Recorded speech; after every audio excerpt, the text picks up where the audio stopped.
about 10 days after 9/11, I went through the Pentagon and I saw Secretary Rumsfeld and Deputy Secretary 𝗲𝗿𝗱𝗶𝗁. I went downstairs just to say hello to some of the people on the Joint Staff who used to work for me, and one of the generals called me and he said, "Sir, you got to come in. You got to come in and talk to me a second." I said, "Well, you're too busy." He said, "No." He says, "We've made the decision. We're going to war with Iraq."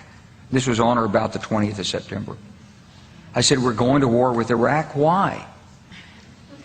He said, "I don't know." I said, "Well, did they find some information connecting Saddam to Al-Qaeda?" He said, No. He says, "There's nothing new that way. They've just made the decision to go to war with Iraq."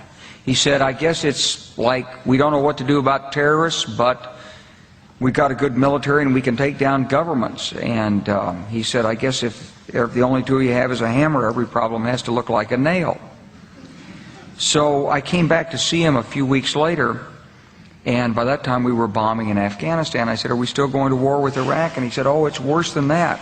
He said, he reached over on his desk, he picked up a piece of paper, and he said, I just got this down from upstairs," meaning the Secretary of Defense's office, today, and he said, "This is a memo that describes how we're going to take out 7 countries in 5 years, starting with Iraq and then Syria, Lebanon, Libya, Somalia, Sudan, and finishing off Iran."